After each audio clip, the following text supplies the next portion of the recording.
Hello everyone, next સેશનમાં આપણે વાત કરવી છે હવે ઉર્જા પ્રવાહની. ઉર્જા પ્રવાહ વિશે વાત કરીને પહેલા આપણી માટે થર્મોડાયનેમિક્સનો એક નિયમ સમજી લેવો જરૂરી છે. આપણે બધા જાણીએ છીએ, ફિઝિક્સમાં તો તમે બહુ સારી રીતે ભણો છો, જેમાં આપણને થર્મોડાયનેમિક્સના એક નિયમમાં સમજાવવામાં આવેલું છે કે ઉર્જા જે છે એ ક્યારેય ઉત્પન્ન થઈ શકતી નથી, તેનો ક્યારેય નાશ થઈ શકતો નથી, કે એમ કહી શકાય કે એનું એક સ્વરૂપ જે હોય ને એમાંથી બીજા સ્વરૂપની અંદર માત્ર એનું રૂપાંતરણ થઈ શકે છે.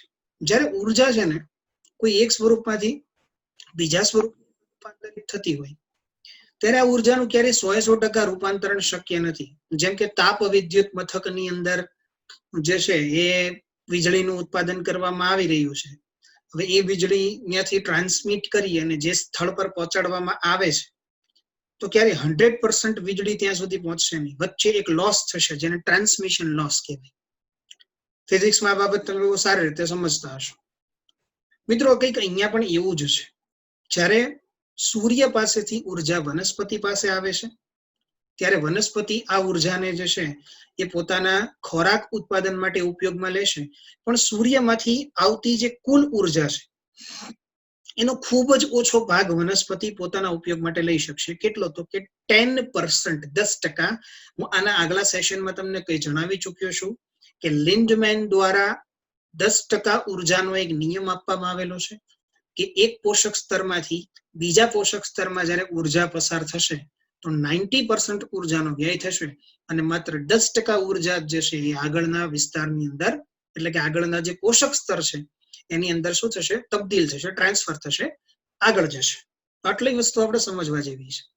ઉર્જા પ્રવાહમાં સૂર્ય બધા જ નિવસન તંત્ર માટે શક્તિનો એક સ્ત્રોત છે, સિવાય કે જલતાપીય વિસ્તાર. મેં કીધું ને હાઇડ્રોથર્મલ, જે સમુદ્રની અંદર ઊંડા ભાગે આપણે વાત કરીએ ત્યાં એનું આખું એક અલગ જ મિકેનિઝમ છે. જ્યારે એની ચર્ચા આવશે ત્યારે હું તમારી સાથે કરીશ કે એ પોતાનો ખોરાક કઈ રીતે પ્રોડ્યુસ કરે છે વગેરે વાતોનું ડિસ્કશન આપણે એ સમય પર કરશું. પણ અત્યારે સમજવા જેવી વસ્તુ એ છે.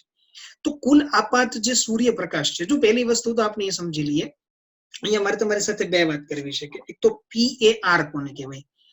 ફોટોસિન્થેટિક એક્ટિવ રેડિયેશન, એટલે કે પ્રકાશ સંશ્લેષી વિકિરણ. એટલે કે સૂર્યમાંથી એ કુલ ઉર્જા જે વનસ્પતિને પ્રકાશ સંશ્લેષણ માટે પ્રાપ્ત થાય છે એને PAR કહેવાશે. એમાંથી વનસ્પતિ કેટલો ઉપયોગ કરી શકે છે સેકન્ડરી વસ્તુ છે. એટલે આપાત સૂર્યપ્રકાશના 50% પર કરતા પણ ઓછો ભાગ જે છે ને એ પ્રકાશ સંશ્લેષી વિકિરણ, એટલે કે ફોટોસિન્થેટિક એક્ટિવ રેડિયેશન નો હોય છે. મતલબ કુલ જે આવે છે એના 50% કરતા પણ ઓછો ભાગ વનસ્પતિ, જો PAR એક એવો વિસ્તાર છે, એવો ભાગ છે કે જે વનસ્પતિ પોતાના ઉપયોગમાં લેશે. અને એ વનસ્પતિની જે અવેલેબલ થાય છે એમાંથી કઈ વનસ્પતિ બધું ગ્રહણ નથી કરતી, બરોબર છે? વનસ્પતિ કેટલું ગ્રહણ કરે છે તો તમારી સ્ક્રીન પર જો તમને સમજાવેલું છે કે 2 થી માત્ર 10% જેટલું જ ઉપયોગ વનસ્પતિ કરી શકે છે. મેં આ વસ્તુ તમને હમણાં સમજાવી મિત્રો, કે અહીંયા આ જ વસ્તુ તમને જે છે ને એ ફરીથી સમજાવવામાં આવી, જે મેં સમજાવી કે વનસ્પતિ કુલ સૂર્યપ્રકાશ જેટલો પણ આવતો હશે એનો માત્ર 10% થી વધારે ઉપયોગ કરી શકવાની નથી. આ વાત સમજજો ખાસ. ઉત્પાદકો જે છે ને કોઈ પણ નિવસન તંત્રની અંદર મુખ્ય છે, કારણ કે ઉત્પાદકો જે છે ને એનાથી જ કોઈ પણ આહાર શૃંખલા શરૂ થાય હંમેશા. આ સમજો ખાસ.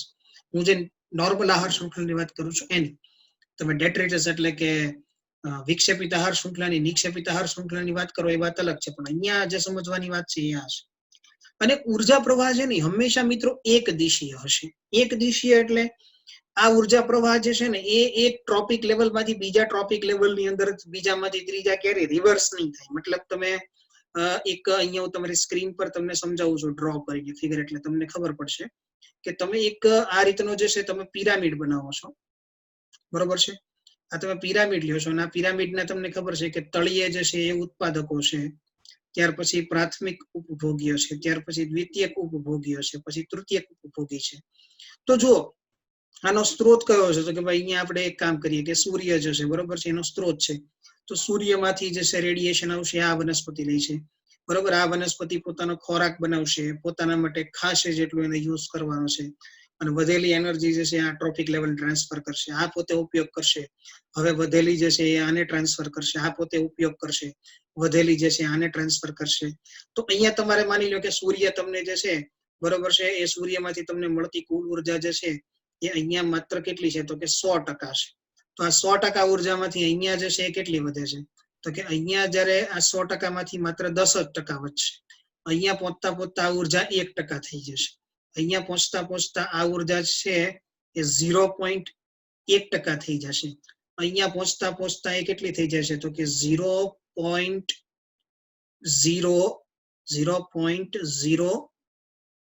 જેટલી થઈ જશે. મતલબ દરેક જગ્યા ઉપર તમે જોશો તો 10 માંથી આ 1 થઈ એટલે 9 નો વ્યય થયો.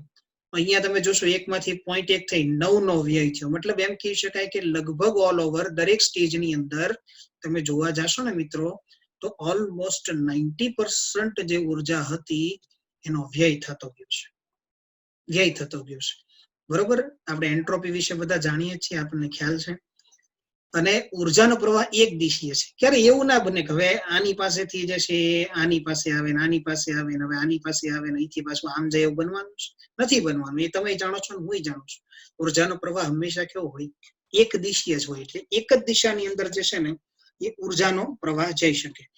એમ કહી શકાય કે બધા સજીવો જે છે ને મિત્રો, એ ખોરાક માટે પ્રત્યક્ષ કે પરોક્ષ રીતે તો ઉત્પાદકો ઉપર જ આધારિત હોય.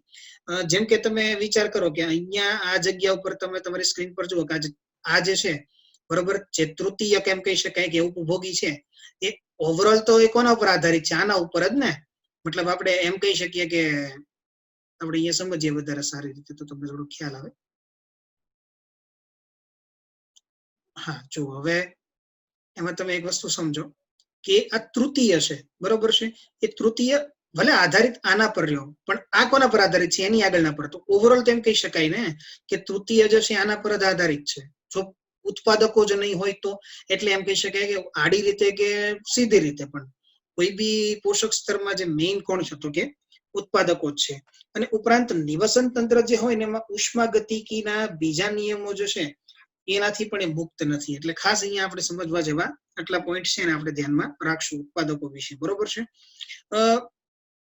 ખાસ બીજી એક વાત આપણે કરીએ કે ઉર્જા પ્રવાહની અંદર જે છે ને મિત્રો, એ સૂર્ય તરફથી આવતી ઉર્જા એક્ટિવ પોર્શન છે કે જે દરમિયાન વનસ્પતિ શોષણ કરી અને એનો યુઝ કરી શકશે. એના માટે વર્ડ PAR ખાસ યાદ રાખજો, ફોટોસિન્થેટિક એક્ટિવ રેડિયેશન. તો આઈ હોપ તમને ઉર્જા પ્રવાહ બાબતે મેં જે થિયરી સમજાવી છે ક્લિયર હશે. લિન્ડમેન દ્વારા નિયમ આપવામાં આવેલ તો યાદ રાખજો, જેનાથી તમને વધારે પ્રોપર પોઈન્ટનો ખ્યાલ આવશે. ઓકે, નેક્સ્ટ વાત કરીએ આપણે આપણી. આખી દુનિયા જ્યારે ઓનલાઈન થઈ રહી છે, નવી ટેકનોલોજી નવી લાઈફસ્ટાઈલ સાથે સંલગ્ન થઈ રહી છે અને વર્ક ફ્રોમ હોમ જ્યારે નોર્મલ બની રહ્યું છે, ત્યારે સ્ટડી ફ્રોમ હોમ શું એક સારો આઈડિયા નથી? લર્ન લિબર્ટીની નવી એપ.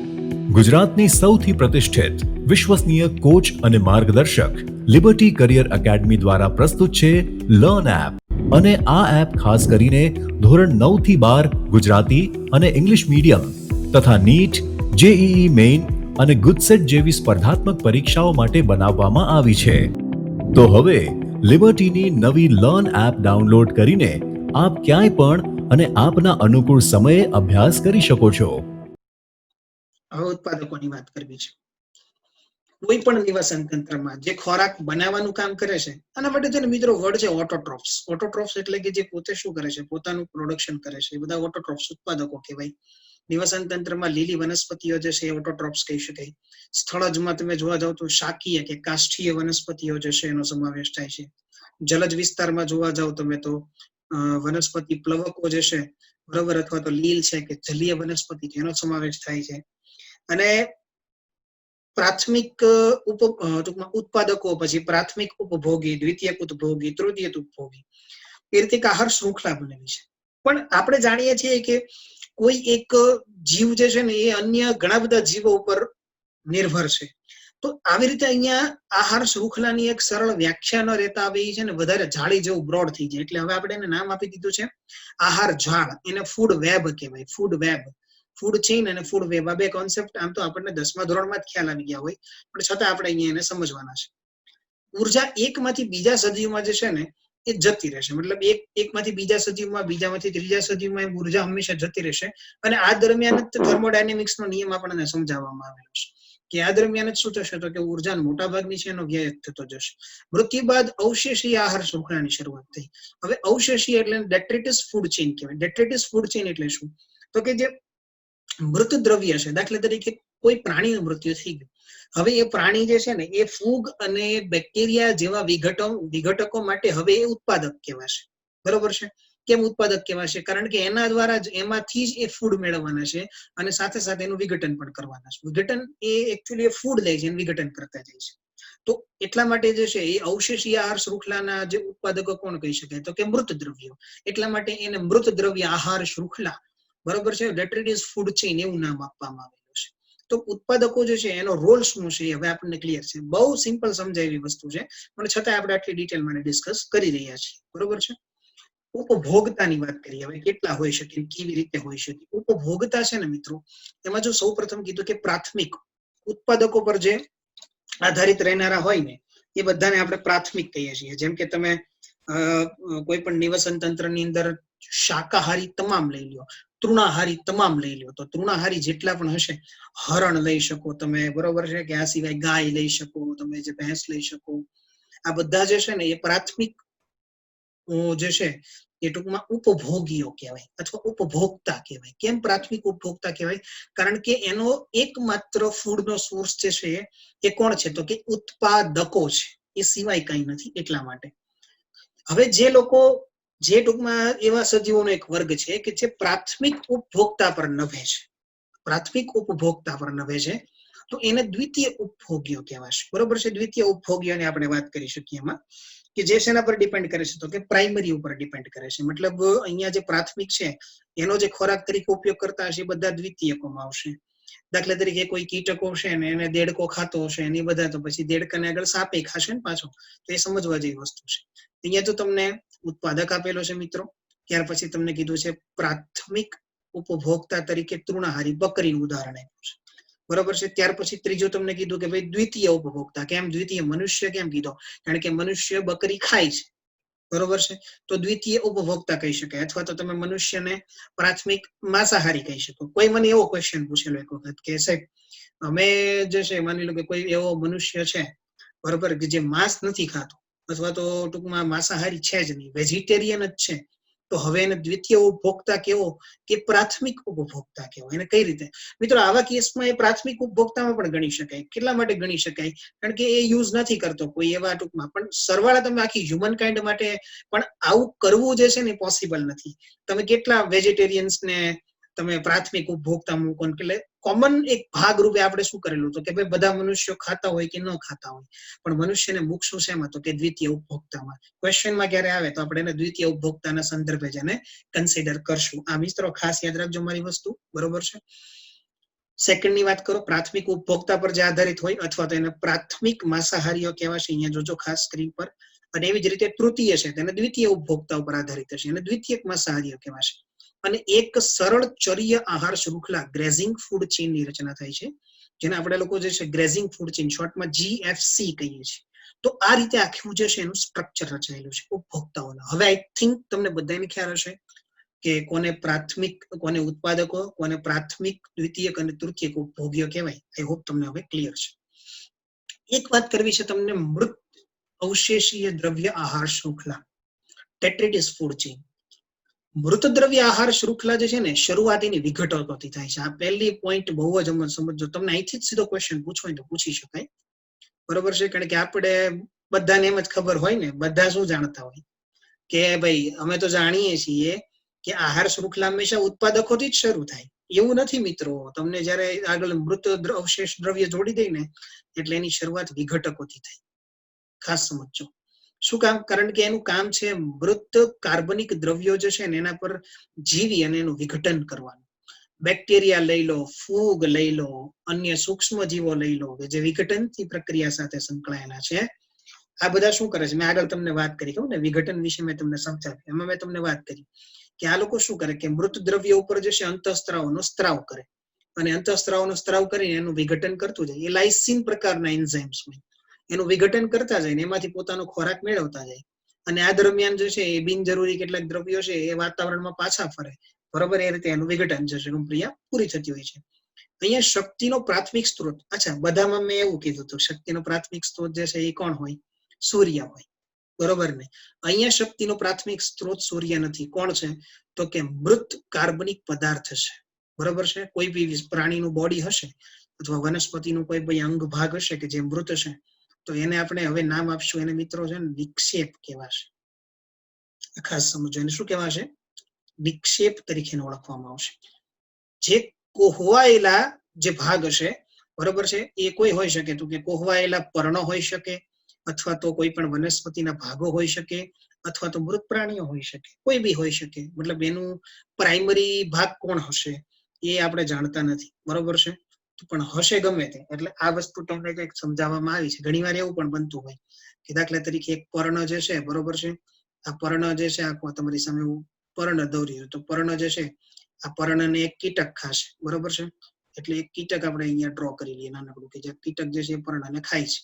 અને પર્ણ કીટક જે છે એનું મૃત્યુ થશે, તો એને હવે નાના નાના જે બેક્ટેરિયા અને બધી તમને જે ફૂગ ને બધું જોવા મળે છે એનું વિઘટન કરશે, બરોબર છે? તો આવી રીતે પણ ચેન બની શકે. ક્યારેક ડાયરેક્ટ, ક્યારેક જે છે આ પર્ણનું સીધું પણ આ વિઘટન કરતા હોય છે, બરોબર? સીધું વિઘટન પણ આ કરતા જ હોય છે. તો આ રીતે જે છે એ મૃત અવશેષીય દ્રવ્યની આહાર શૃંખલાની રચના થયેલી છે. તો આ એક ખાસ યાદ રાખજો. અહીંયા થોડીક જાણવા જેવી બાબતો એ છે કે અહીંયા એના ઉત્પાદકો જે છે, પ્રાથમિક ઉર્જાનો સ્ત્રોત જે છે એ બધી અલગ પડે છે સામાન્ય આપણે જે આહાર શૃંખલાની વાત કરીએ છીએ એના કરતા, બરોબર? ઓકે, ચલો નેક્સ્ટ વાત કરીએ આપણે મિત્રો હવે વિવિધ પ્રકારના પોષક સ્તરોની. વિવિધ પોષક સ્તરો તમારી સ્ક્રીન પર તમને દર્શાવેલા છે.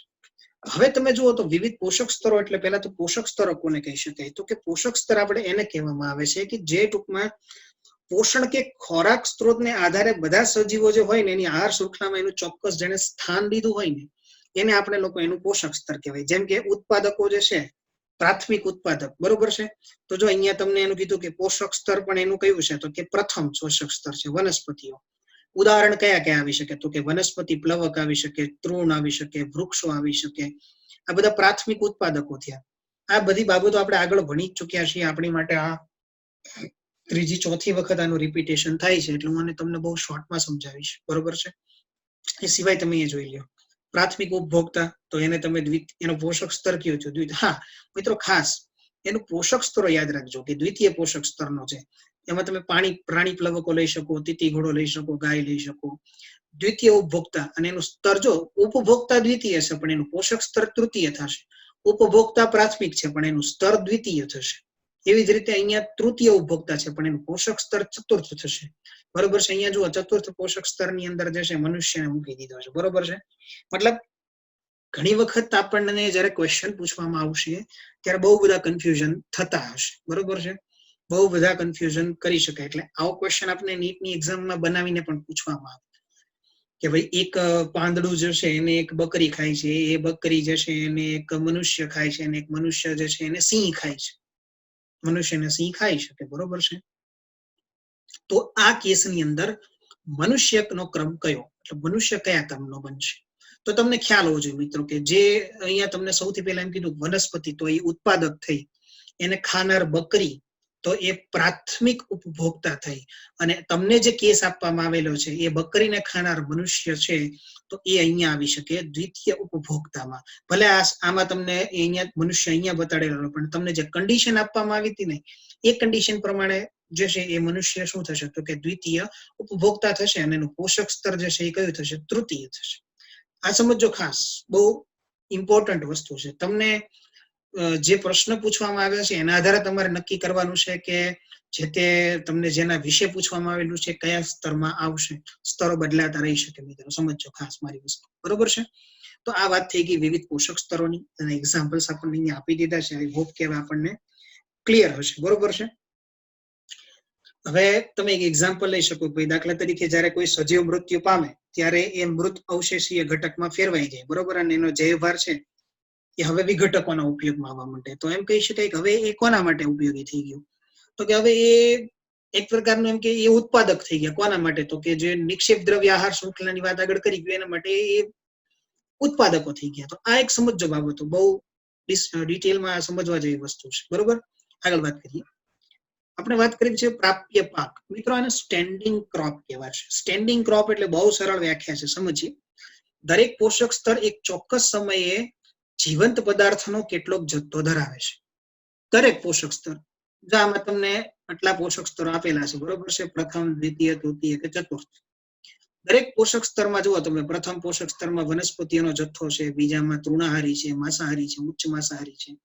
એમ દરેક પોષક સ્તર જે છે ને એ કેટલોક જીવંત પદાર્થનો જથ્થો ધરાવે છે. એને મિત્રો પ્રાપ્ય પાક કહેવાશે, સ્ટેન્ડિંગ ક્રોપ કહેવાશે. આ પ્રશ્ન નીટની એક્ઝામમાં જે છે આની પહેલા પૂછાઈ ગયેલો છે. સ્ટેન્ડિંગ ક્રોપ કોને કહેવામાં આવે છે સમજો ખાસ.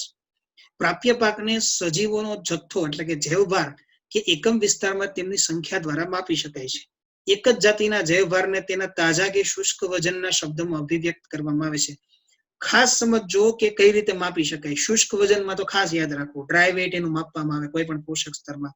દાખલા તરીકે હું એમ કહું કે પ્રથમ પોષક સ્તરમાં પૃથ્વી પર વસતી તમામ વનસ્પતિઓનો જૈવભાર, તો પૃથ્વી પર તમામ જે એ સજીવો કે જે ટૂંકમાં ટૂંકમાં હરિતકણ ધરાવે છે અને પ્રકાશ સંશ્લેષણ કરે છે, બધા ઉત્પાદકો એમાં આવી જશે કે જે એક સાથે શું સંકળાયેલા છે. બરોબર છે. અને બીજી જો અહીંયા તમને સમજાવેલું છે કે એ પ્રકારે જો અહીંયા કીધું કે ચર્યા આહાર શૃંખલામાં પોષક સ્તરોની સંખ્યા જે છે એ મર્યાદિત હોય છે. આ પ્રકારે ઉર્જાનું સ્થાનાંતરણ 10% ઓછું હોય છે. એટલે કે દરેક નિમ્ન પોષક સ્તર તેમાંથી ઉચ્ચ પોષક સ્તરમાં માત્ર 10% જ ઉર્જા પ્રવાહિત કરી શકે છે. આઈ હોપ કે તમને હવે મારો 10% નો લિન્ડમેનનો ઉર્જાનો નિયમ સમજાઈ ગયો હશે કે એકમાંથી બીજામાં માત્ર 10% જ જઈ શકે, વધારે જવું શક્ય નથી. એક ફિગર દ્વારા સમજી લો.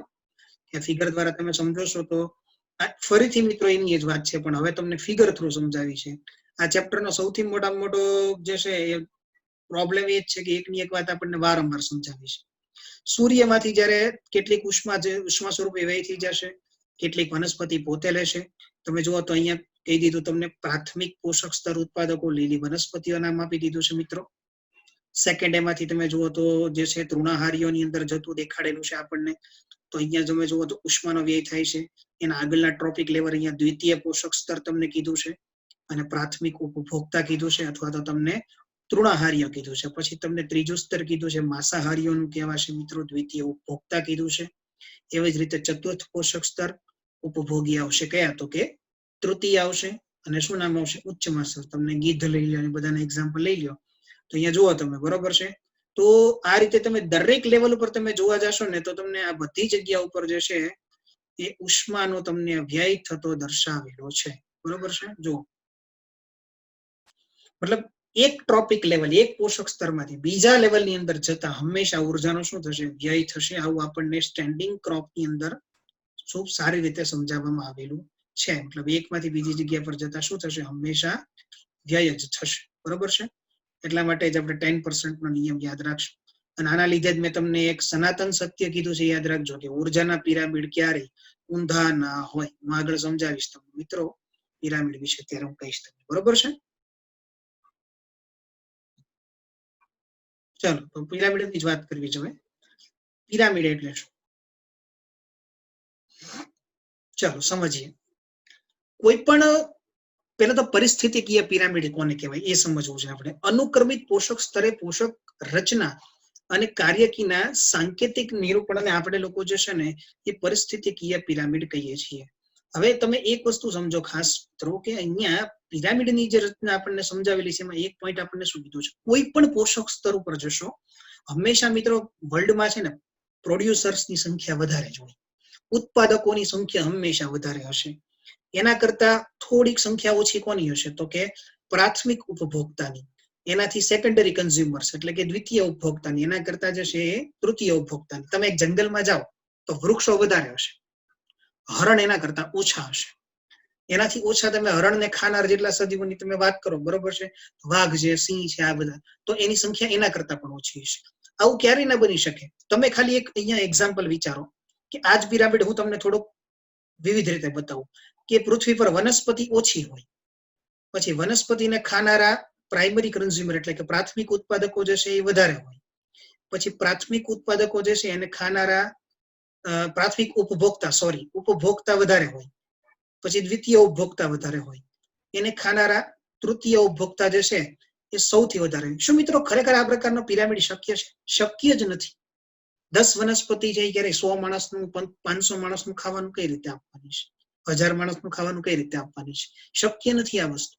મતલબ તમે સમજો મારી વસ્તુ કે જેટલું પ્રોડક્શન થાય છે, વિશ્વમાં જેટલા ઘઉં ઉત્પાદિત થાય છે એની કરતા ખાવા વાળાની સંખ્યા ઓછી હોવી જરૂરી છે, તો આ વસ્તુ. અને એનું પૂરક રીતે તમે જુઓ તો સામે માંસાહારી લોકો પણ અવેલેબલ છે, જેના કારણે એ જળવાઈ રહ્યું છે બેલેન્સ. બરોબર?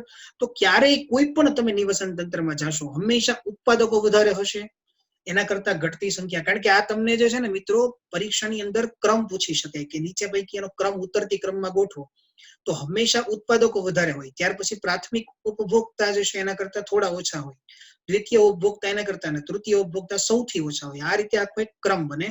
અને એની સમજણ માટે જ આપણે લોકોએ જે છે ને એ કેટલાક આપણે પિરામિડો બનાવેલા છે. એ પિરામિડની આપણે અહીંયા જે છે ચર્ચા કરવાની છે, આપણને ખ્યાલ આવશે. પહેલો પિરામિડ આપણને કીધો છે એ છે સંખ્યાનો પિરામિડ. અહીંયા તમે જો સંખ્યાનો પિરામિડ. બીજો કીધો છે જૈવ ભારનો પિરામિડ અને ત્રીજો કીધો છે ઉર્જાનો પિરામિડ. તો હવે હું ત્રણેય પિરામિડ વિશે તમારી સાથે ચર્ચા કરીશ વારંવાર, એટલે આપણને ખ્યાલ આવે. સૌથી પહેલા તમારી સ્ક્રીન પર તમે જોશો તો તમને કીધો છે સંખ્યાનો પિરામિડ. હવે સંખ્યાનો પિરામિડ વિશે મારે વાત કરવી હોય તો હું કહી શકું, અહીંયા તમને બસ મારું જે ઉદાહરણ આગળ સમજાવેલું ને અહીંયા તમને સમજાઈ જશે બહુ સારી રીતે. ઓકે, સંખ્યાના પિરામિડમાં તમે જોવા જાઓ તો તમને શું કીધું છે કે દરેક પોષક સ્તરે વ્યક્તિગત સજીવોની સંખ્યા જે છે ને એ દર્શાવતો કોઈ પણ પિરામિડ હોય ને તેને સંખ્યાનો પિરામિડ કહેવાય. ઉત્પાદકો વધારે હોય, જ્યારે છેલ્લે માંસાહારી ઉપભોગીઓ જે છે ને હંમેશા ઓછા હશે. સામાન્ય રીતે સંખ્યાના પિરામિડ સીધા હોય, સામાન્ય રીતે સીધા હોય. હું આગળ ઉદાહરણ આપીશ, ઊંધા પણ હોઈ શકે, જરૂરી નથી કે સીધા જ હોય. આ તમારી સ્ક્રીન ઉપર તમને જે દર્શાવેલ છે અત્યારે, બરોબર છે, આ તમને એક સીધો પિરામિડ દર્શાવેલ છે. મતલબ તમે જુઓ કે આને તમે આ રીતે આમ દોરો તો આ પિરામિડ સીધો થઈ ગયો, બરોબર છે. આ તમને સમજાવેલો આ સીધો પિરામિડ છે. ઊંધો પિરામિડ એટલે મિત્રો આવો હોય. ઊંધો પિરામિડ મેં હમણાં તમને વાત કરીને એમ કે ઊંધો પિરામિડ શક્ય અહીંયા ઓછો છે, પણ એવું જરૂરી નથી કે ન હોય. મતલબ એવો પિરામિડની વાત કરી છે કે જે જગ્યા ઉપર તૃતીય ઉપભોગ્યો સૌથી વધારે, દ્વિતીય ઉપભોગ્યો જે છે એના કરતા થોડાક ઓછા, પછી પ્રાથમિક સૌથી ઓછા, ઉત્પાદકો સૌથી ઓછા. આવું બનશે પણ બહુ રેર કેસની અંદર, વધી નથી બનતું. અહીંયા જુઓ તમને પીપી કીધું છે. પીપી ધેટ મીન્સ કે પ્રાઇમરી પ્રોડ્યુસર્સ.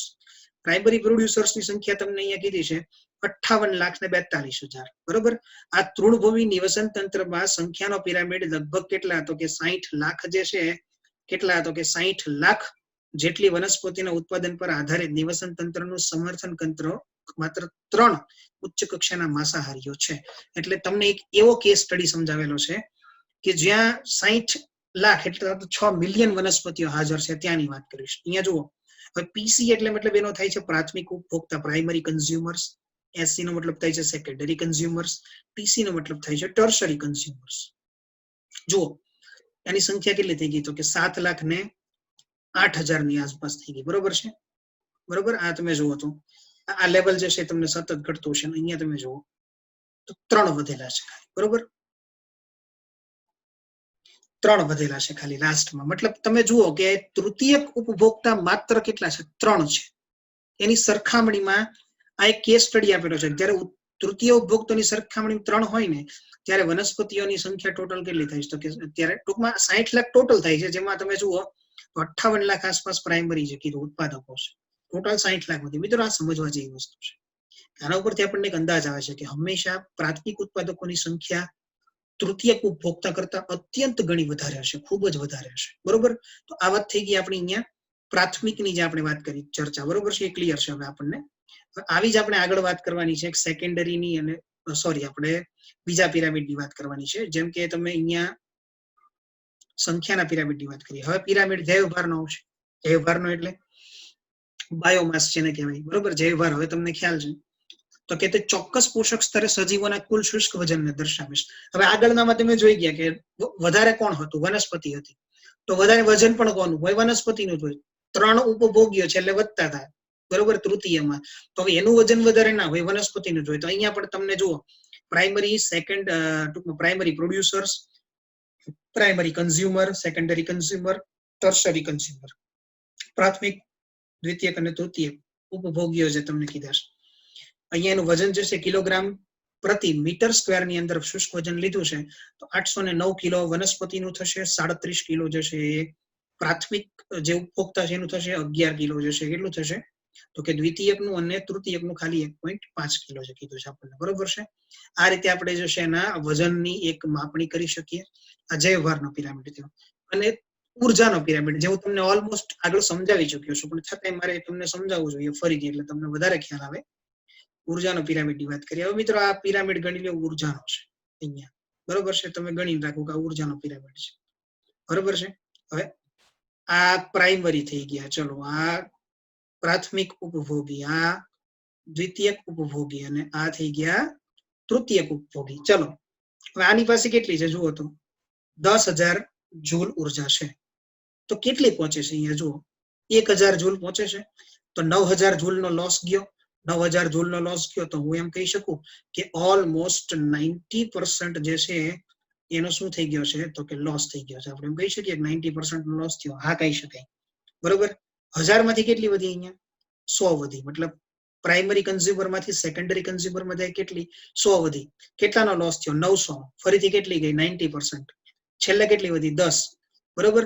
તમે જુઓ કે પ્રાથમિક માંથી છેક ટર્શરી સુધી પહોંચે ને તે માત્ર 10 જૂલ વધી, બરોબર. 90 એટલે આ એક વસ્તુ શું સમજાવે છે કે થર્મોડાયનેમિક્સ નો નિયમ પણ સમજાવે છે અને સાથે સાથે આપણને એ પણ સમજાવે છે કે પોષક સ્તરમાં જેમ જેમ ઉર્જા આગળ જશે એમ એમ ઉર્જાનું પ્રમાણ જે છે એક પોષક સ્તરમાંથી બીજા પોષક સ્તરની અંદર 90% જેટલું રિડ્યુસ થતું જશે. હજી કદાચ આનાથી આગળની જો તમે વાત કરવા જાઓ ને તેમાં 1 જૂલ જ વધે, બરોબર. સમજણ પડે છે શું કહેવા માંગુ છું? મારી વાત આઈ હોપ હવે તમને ક્લિયર હશે, બરોબર છે. પણ જરૂરી નથી કે સંખ્યા અને જૈવભારના પિરામિડ સીધા જ હોય. ઉર્જાનો ક્યારેય, મારો નિયમ જે મેં તમને કહું છું ને ખાસ યાદ રાખજો કે ઉર્જાનો પિરામિડ ક્યારેય ઊંધો ના હોઈ શકે. આ પિરામિડ તમારી સ્ક્રીન પર તમને દેખાય છે, ઊંધો ના બનાવી શકાય. 10 માંથી 100, 100 માંથી 1000 ને 1000 માંથી 10,000 ના થાય મિત્રો, સમજો ખાસ. પણ આ શક્ય છે જો કે સંખ્યા અને જૈવભારના પિરામિડ જે છે એ ઊંધા હોઈ શકે. કેમ તો કે માની લો કે એક વૃક્ષ છે, વૃક્ષ નિવસન તંત્રમાં સંખ્યાના પિરામિડ ઊંધા હોઈ શકે. જેમ કે એક જ વૃક્ષ હોય એના પર પરજીવી નિવસન તંત્રની જો વાત કરીએ તો એક જ વૃક્ષ એક જ છે એટલે ઉત્પાદક કેટલો થયો? ઉત્પાદક અહીંયા ડ્રો કરીને તમને સમજાવતો જાઉં છું એટલે તમને ખ્યાલ આવશે. આપણો જે કેસ છે આખો એ તમને વધારે ક્લિયર ખ્યાલ આવે. ચાલો સમજતા જઈએ કે અહીંયા જુઓ મિત્રો કે આ ઉત્પાદક થયો, બરોબર. વૃક્ષ કેટલું કીધું તમને તો કે વૃક્ષ એક છે. હવે અહીંયા જુઓ વૃક્ષ ઉપર વસનારા પક્ષીઓ છે ઉપભોગી છે. તો ઓબ્વિયસ વસ્તુ છે કે એક વૃક્ષ ઉપર એક જ પક્ષી નહીં હોય, કેટલા હશે? બહુ બધા હશે, બરોબર છે, બહુ બધા હશે. હા, હવે આ એક પક્ષી જે છે, હવે આ પક્ષીઓ ઉપર વસવા પરજીવીઓ જે છે પક્ષીઓ ઉપર વસનારા એ જેટલા પક્ષીઓ છે એક પક્ષી ઉપર બહુ બધા પરજીવી વસતા હોય તો બહુ બધા પક્ષીઓ ઉપર એનાથી પણ વધારે પરજીવીઓ હશે ને. આ સમજો તમે. વૃક્ષ એક હતું એના પર પક્ષીઓ તો કે બહુ બધા, એના પર પરજીવીઓ તો કે એનાથી પણ વધારે. હવે અહીંયા તમે જુઓ જૈવભારનો પિરામિડ પણ સાથે સાથે સમજાવી દઉં તો કે ઉત્પાદકનો જૈવભાર સૌથી ઓછો, એના પછી પ્રાથમિક ઉપભોગી જે છે તેનો એનો ટૂંકમાં એનાથી વધારે, આનાથી પણ વધારે. તો આ રીતે છે ને એક કેસ સ્ટડી મુજબ એમ કહી શકાય કે સંખ્યા અથવા તો જૈવભારના પિરામિડો જે છે એ ઊંધા હોઈ શકે. મારું વિધાન સાંભળજો, સંખ્યા અથવા તો જૈવભારના પિરામિડો ઊંધા હોઈ શકે પણ ક્યારે એનર્જીનો પિરામિડ જે છે ઊંધો ના હોઈ શકે, હંમેશા સીધો જશે. તો આટલી વસ્તુ અહીંયા તમને આઈ હોપ કે ક્લિયર હશે. મેં જે તમને વાત કરી છે એના વિશે સેશન આપણે આપણું કમ્પ્લીટ કરીએ છીએ અહીંયા. બાકીનું આપણે પરિસ્થિતિ અનુક્રમણ અને બધું ડિસ્કશન આપણું હવે નેક્સ્ટ સેશનમાં આપણે કરશું. Thank you. આખી દુનિયા જ્યારે ઓનલાઈન થઈ રહી છે, નવી ટેકનોલોજી નવી લાઈફસ્ટાઈલ સાથે સંલગ્ન થઈ રહી છે અને વર્ક ફ્રોમ હોમ જ્યારે નોર્મલ બની રહ્યું છે, ત્યારે સ્ટડી ફ્રોમ હોમ શું એક સારો આઈડિયા નથી? લર્ન લિબર્ટીની નવી એપ. ગુજરાતની સૌથી પ્રતિષ્ઠિત વિશ્વસનીય કોચ અને માર્ગદર્શક લિબર્ટી કરિયર એકેડમી દ્વારા પ્રસ્તુત છે લર્ન એપ. લર્ન એપ આપને ઘરે બેઠા કોચિંગ ક્લાસમાં મળતું શિક્ષણ પૂરું પાડે છે અને આ એપ ખાસ કરીને ધોરણ 9 થી 12 ગુજરાતી અને ઇંગ્લિશ મીડિયમ તથા નીટ, જેઈઈ મેઇન, અને ગુજસેટ જેવી સ્પર્ધાત્મક પરીક્ષાઓ માટે બનાવવામાં આવી છે. ઓનલાઈન કોર્સમાં જોડાવા માટે ગૂગલ પ્લે સ્ટોરમાંથી લર્ન એપ ડાઉનલોડ કર્યા બાદ સૌપ્રથમ રજીસ્ટર કરવું, જેમાં તમારું full name, email ID, mobile number તથા તમારો પાસવર્ડ સેટ કરવો. હવે આપને મોબાઈલ પર SMS દ્વારા OTP મળશે તથા ઈમેલ આઈડી પર આવેલ કન્ફર્મેશન લિંકમાંથી તમારું અકાઉન્ટ વેરીફાઈ કરાવવું. ત્યારબાદ એપ્લિકેશનમાં તમારા ઈમેલ આઈડી તથા પાસવર્ડથી લોગિન કરવાનું રહેશે. લોગિન થયા પછી હોમ પેજમાં સૌપ્રથમ આપનું ધોરણ સિલેક્ટ કરો. તેમાં સિલેક્ટ કરવાથી આપને બેચની વિગતો ઉપરાંત ક્લાસીસ, ટેસ્ટ્સ, સ્ટડી મટીરિયલ તથા બીજી વિશેષ માહિતી જોવા મળશે. એક વખત આ પ્રક્રિયા પૂરી થયા પછી બાય નાવ બટન ક્લિક કરીને આપેલ પેમેન્ટ ઓપ્શન્સમાંથી કોઈ પણ ઓપ્શન જેવા કે ડેબિટ કાર્ડ, ક્રેડિટ કાર્ડ અથવા ગૂગલ પે સિલેક્ટ કરીને તરત જ એનરોલ કરી શકો છો. હવે આપની નક્કી કરેલી બેચ ખુલશે. નમસ્તે વિદ્યાર્થી મિત્રો. અને અનુકૂળતા પ્રમાણે આપ નિષ્ણાંત શિક્ષકો દ્વારા સમજાવવામાં આવેલ લેક્ચર સેશન્સ જોઈ શકો છો. આ લેક્ચરને વધુ સમજવા માટે PDF મટીરિયલ્સ ડાઉનલોડ કરી શકશો. એક વખત વિષય સમજી લીધા પછી ચેપ્ટર વાઇઝ ક્વિઝ આપીને પોતાની વિષય સમજ ચકાસી શકો છો. અને જો ક્યાંક આપને કોઈ સમસ્યાનો ઉકેલ ના મળે તો ચિંતા ના કરશો. અમારા ઇન્ટરેક્ટિવ લાઈવ ડાઉટ સોલ્વિંગ સેશન્સમાં લાઈવ ચેટ બોક્સ દ્વારા તમારી મૂંઝવણ તરત દૂર કરી શકો છો. તો હવે લિબર્ટીની નવી લર્ન એપ ડાઉનલોડ કરીને આપ ક્યાંય પણ અને આપના અનુકૂળ સમયે અભ્યાસ કરી શકો છો.